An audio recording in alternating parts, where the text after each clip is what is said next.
Question में क्या कह रहा है, आप अपनी पेन को रखो और एक चीज को ध्यान समझो। क्वेश्चन में क्या कह रहा है, एक स्मॉल m मास है और एक कैपिटल M मास है, उनके बीच की डिस्टेंस कितनी है, r है। बीच की डिस्टेंस कितनी है, r। और यहां जो बीच का मीडियम है वो क्या है, एयर है। क्या है, तो ये बताओ फोर्स कितना होगा, तो G M capital M divided by r square. बोलो ठीक। अब बोला क्या कि इनके बीच का जो मीडियम है उसको वाटर कर दिया। क्या कर दिया, और बीच की जो सेपरेशन है उसको आधी कर दिया। क्या कर दिया, आधी। बोलो सही है। अब तुमको हम एक रिमार्क लिखा चुके हैं कि ग्रेविटेशनल फोर्स बीच के मीडियम पे डिपेंड लिखवाए हैं। इसका मतलब इसमें जो फोर्स होगा वही फोर्स इसमें होगा। फोर्स मीडियम पे डिपेंड, चाहे वाटर डालो चाहे ऑयल डालो वही रहेगा। बट यहां पे क्या हो गया बच्चों, डिस्टेंस जो है, मान लेते हैं F' फोर्स हो गया, डिस्टेंस क्या हो गया, आधी हो गई। डिस्टेंस कितनी हो गई है, आधी। बोलो सही है। तो मेरा आंसर कितना होगा, G M capital M r square, और ये 2 जब 4 कहां आएगा, ऊपर। G M MM r square की जगह हम लोग क्या लिख सकते हैं, F। तो न्यू फोर्स विल बी कितना हो जाएगा, 4F। क्लियर हो गया, लिख लीजिएगा। तो हम यहां पे एक चीज ये लिख सकते हैं, gravitational force does not depend on medium between them. बीच के मीडियम पे डिपेंड नहीं करता है, लिख लीजिएगा। ग्रेविटेशनल फोर्स बीच के मीडियम पे डिपेंड नहीं करता है, समझ गए, लिख लीजिएगा।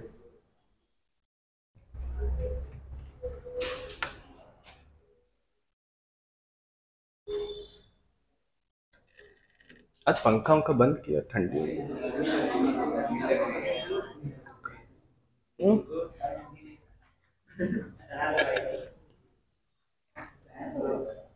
ऐसे फेंक के मारेंगे, निशान तो के लिखो।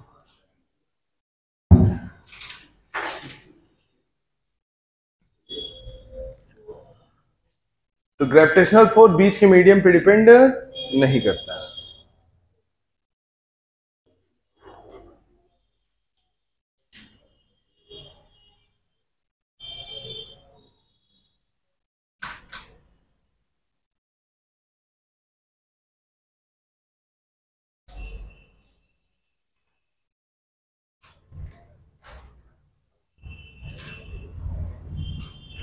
आ गया,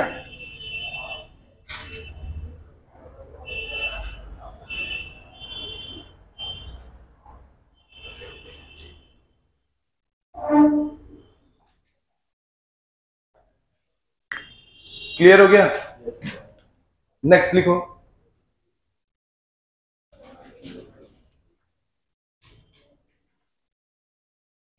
next, force between, next question लिखो, force between two object of equal mass, force between two objects of equal mass is F. Force between two objects of equal mass is F. If 25% mass of one object is transferred to other, if 25% mass of one object is transferred to other, then the new force will be,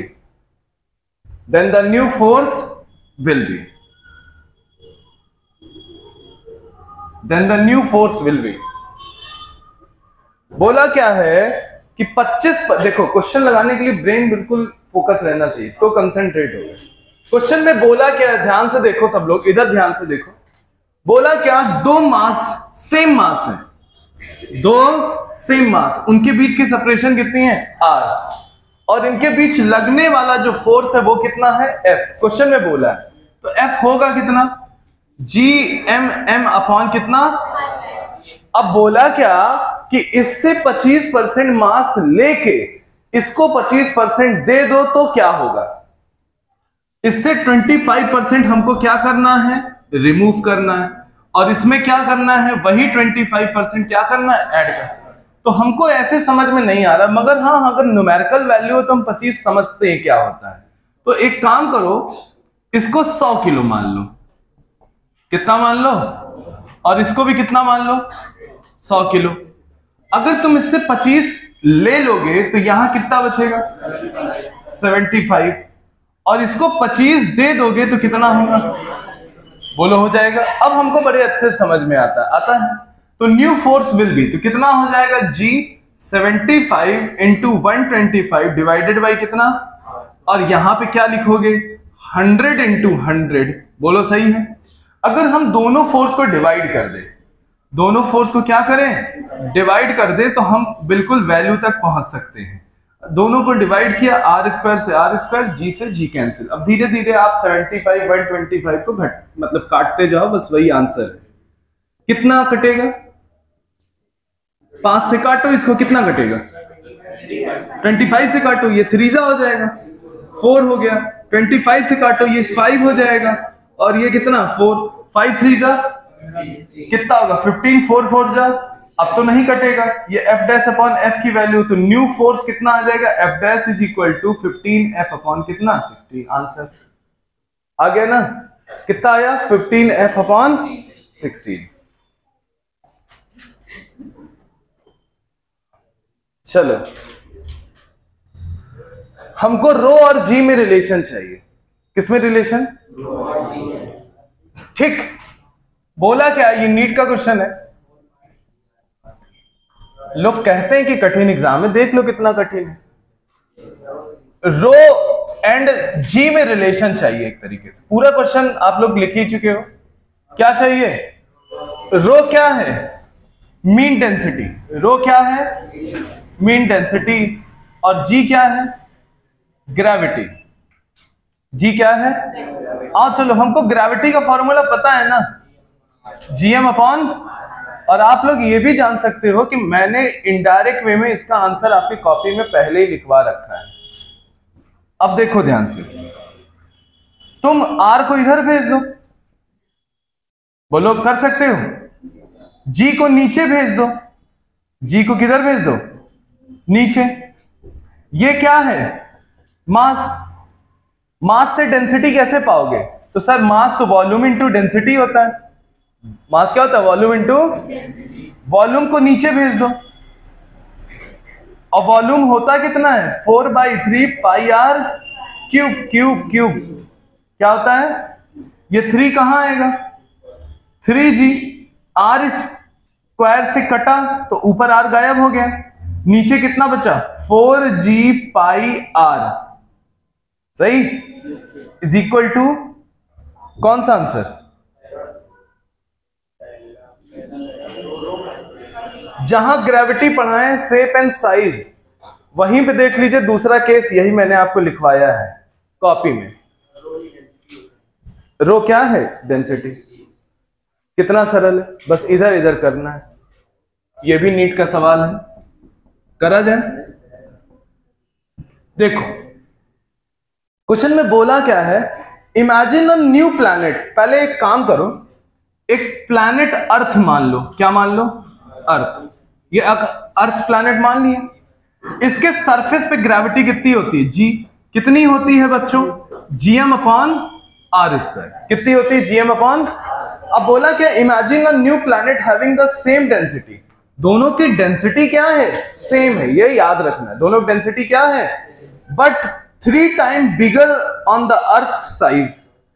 अर्थ से वो कितना बड़ी है, 3 गुना बड़ी है। तो 3 गुना बड़ी है तो हम क्या लिख सकते हैं, उसका रेडियस कितना होगा, 3r। कितना होगा, पक्का। दोनों की डेंसिटी क्या है मगर, तो इसके सरफेस पे कितनी ग्रेविटी होगी ये बतलाना है। इसके सरफेस पे कितनी ग्रेविटी होगी बच्चों, ये बतलाना है। तो पहले एक काम करो, पहले डेंसिटी तक फॉर्मूला ओपन कर लो। डेंसिटी तक फॉर्मूला क्या करो, ओपन। तो सुनो, मास को क्या बोल सकते हैं, वॉल्यूम इंटू डेंसिटी। बोलो सही, डेंसिटी क्या है, दोनों की सेम। और एक काम, अब तुम यहां अगर बच्चों वॉल्यूम लिखोगे तो वॉल्यूम कितना होगा, 4/3 पाई आर क्यूब इंटू डेंसिटी कितनी, डी। और इसका अगर लिखोगे तो मास मान लो m डैश, डिस्टेंस कितनी है 3r क्या स्क्वायर, डिस्टेंस कितना है 3r, बट डेंसिटी इन दोनों की क्या है, सेम। तो अब ये बताओ मास क्या होता है, वॉल्यूम इंटू डेंसिटी, डेंसिटी दोनों की हमने क्या लिखी है, सेम, और नीचे 3 3 9 27 होगा, सही है। अब ये बताओ यहां पे वॉल्यूम कितना हो जाएगा, 4/3 पाई, और रेडियस कितना है 3r क्यूब, या इसको सही से लिख लिया जाए, तो इसको सही से लिख ले तो कितना होगा 3r क्यूब इंटू डी। अब क्लियर, नहीं क्लियर, नहीं क्लियर, देखो ये समझी कि नहीं समझी, ये भी नहीं समझी, फोकस। ग्रेविटी का फॉर्मूला क्या होता है, जीएम अपॉन, मास को हम बोल सकते हैं वॉल्यूम इंटू स्फीयर का वॉल्यूम 4/3 पाई आर, ये क्लियर।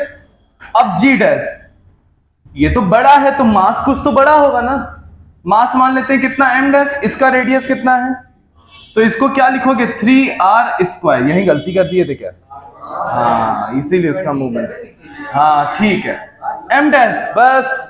अब क्या, वॉल्यूम अलग हो जाएगा क्योंकि बड़ा हो गया, डेंसिटी क्या रहेगी d, 3 3 9r स्क्वायर।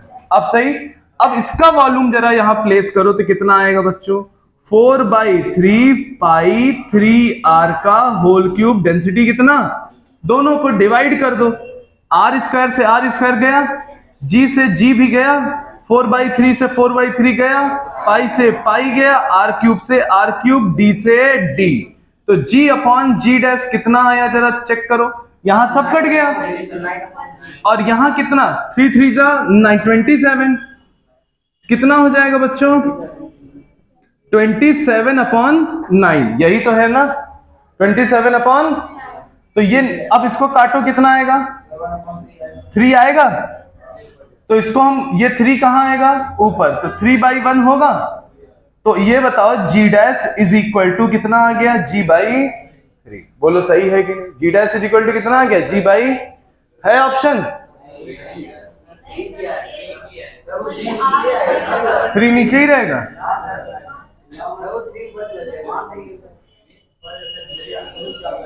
सही से कर लो, फिर से कर ले,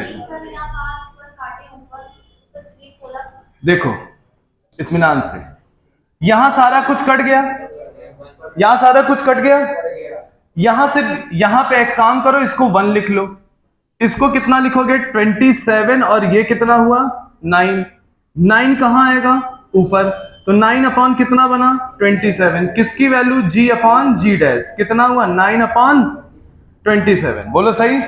अब 27g/9 और ये g डैश, अब सही, उल्टा पुल्टा करके आंसर लिख लो। अब क्लियर,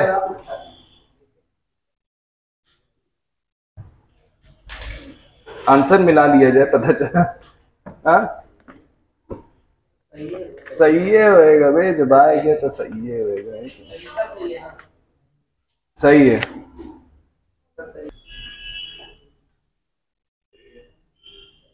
पढ़ो भी, हल्का हल्का प्लॉट भी करो, देखो हम पढ़ के प्लॉट कर रहे हैं, थोड़ा सा हिंट दे रहे हैं, आप करो। The density of newly discover planet is twice that of earth. तुम एक काम करो,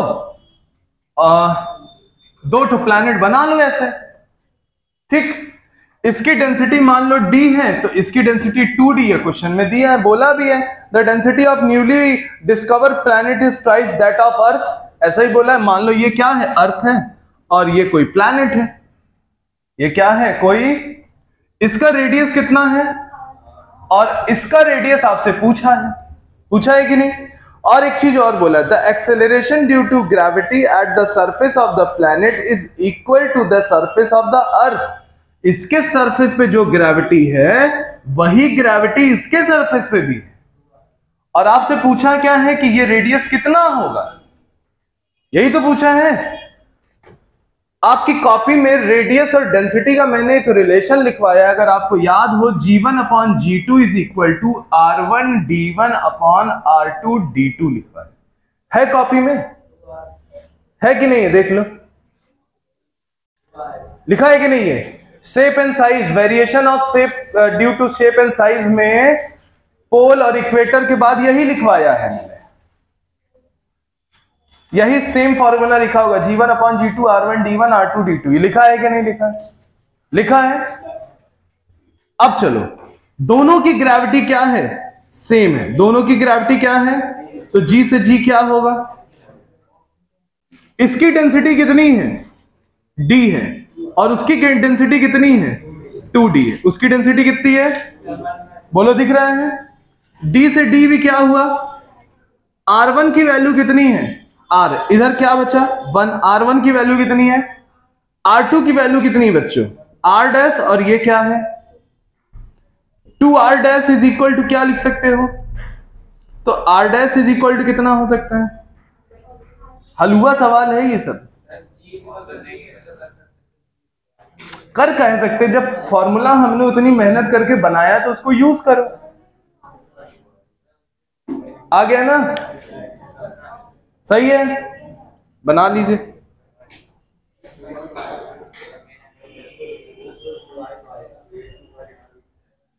कहां पे? मिड पर। कहां बताना है? मिड पर। आओ देखो जरा, देखो भैया लोगों, ये कौन सा मास है? 100 kg, और एक मास और है कितना? 1000 का। यहां पे तुमको इंटेंसिटी बतानी है, तो ये डिस्टेंस क्या होगी?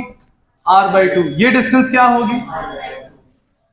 भैया लोगों इधर ध्यान से देखो, सपोज करो, कैसे चेक करोगे? कैसे चेक करोगे? यहां एक टेस्ट मास रखो। क्या रखो? ये वाला बॉडी इस मास को क्या करेगा? तो इसकी इंटेंसिटी मान लो किधर है? इधर है। कोई दिक्कत? 1000 वाला इसको क्या करेगा? करेगा। तो इसकी इंटेंसिटी मान लो किधर है? इंटेंसिटी कैसी क्वांटिटी होती है? और इंटेंसिटी को चाहे E से दिखाओ, I से दिखाओ, फॉर्मूला क्या होता है? Gm upon R²। बोलो सही है? तो E1 अगर निकालोगे तो आ जाएगा G 100 अपॉन R/2 का होल स्क्वायर, और अगर E2 निकालोगे तो आएगा G 1000 डिवाइडेड बाई R/2 का होल स्क्वायर। एक इंटेंसिटी एक इधर एक उधर, तो बताओ क्या करोगे? नेट कैसे निकालोगे? तो हम ये कह देंगे सर एक में से दूसरी घटा दीजिए, तभी तो नेट निकलेगा। अब बच्चों देखो, G/2 और 100 सभी में है कि नहीं? तो तुम G 100 upon R/2 square common ले लो, और यहां कितना बचेगा? यहां 10 बचेगा, और यहां कितना बचेगा? 1। सही है कि नहीं? यहां कितना बचा? 1 0 मतलब 10, और यहां कितना बचा? 1। 10 माइनस 1 कितना होगा? 9। 9 इसको दे दोगे तो कितना हो जाएगा? तो 900, और ये 2 2 जा 4, और 4 ऊपर आएगा तो कितना? 9 4 जा 36, 00 G, और नीचे कितना? R²। सही है कि नहीं? सही है। G का वैल्यू रख दो, R का वैल्यू 1 मीटर दिया हुआ है, R का वैल्यू कितना दिया है? तो ये 3600, G का वैल्यू कितना? 6.7, 10 की पावर कितना? कितना? सालों तुम लोग इसको भी नहीं याद रखे हो। अभी रास्ते में जहर खरीद लो, खा लो, सॉल्व हो जाएगा कि नहीं? लिख लो। जिस चैप्टर से शुरुआत हो रही है उसी को नहीं याद रखे हो, उसके कांस्टेंट को नहीं याद रखे हो। तो V1 क्या होगा? इधर देखो, V1 G 100 अपॉन R/2 हो जाएगा, और पोटेंशियल में क्या लगा है? माइनस लगा है। बोलो सही है? और V2 क्या होगा? Minus G 1000 divided by R/2। तो इसको ये 2 ऊपर जाएगा तो माइनस 200 G/R होगा, और ये कितना हो जाएगा बच्चों? 2 ऊपर जाएगा तो माइनस 2000 G/R। अगर तुम नेट पोटेंशियल निकालो V1 प्लस V2, देखो माइनस 200 G बाई कितना हो जाएगा? R यहाँ पे देखो, इसको हमने डायरेक्ट जोड़ा क्योंकि डायरेक्शन नहीं, ये कैसी क्वांटिटी होती है, स्केलर होती है, तो स्केलर डायरेक्ट जुड़ जाता है। तो कितना जीरो गायब, इतना गायब, जी भी गायब और आर भी गायब। तो बच्चा लोगों यहाँ 1 हो जाएगा, यहाँ 10 बचेगा, तो कितना 11 होगा, कितना होगा 11 2 जा 22 0 0 जी बाई आर, और कितना माइनस आर की वैल्यू 1 रख दो, तो एक आंसर मिला। 22 और 6.7 मल्टीप्लाई कराओ, 22 और 6.7, बिल्कुल सही आ गया, आ गया ना। हाँ, R1 दिया है ना क्वेश्चन में, सबको आ गया समझ में, क्लियर, पक्का नहीं है। ये देख बहन जी, V is equal to GM upon R होता है, ये होता है ना। यहां मास कितना दिया है, ये दूरी कितनी है, इसके लिए V2 निकालो, इसका मास कितना, ये दूरी कितनी, कैसी क्वांटिटी, स्केलर है तो क्या होगा, खटाक खटाक कर दो। अरे G का वैल्यू, G का वैल्यू रखो यहां पे 6.7 10 की पावर -11 और नीचे 1 से कोई वेरिएशन तो आएगा नहीं, 6.7 और 2 ही मल्टीप्लाई होगा। आ गया क्लियर। तो आज के लिए इतना ही काफी। हाँ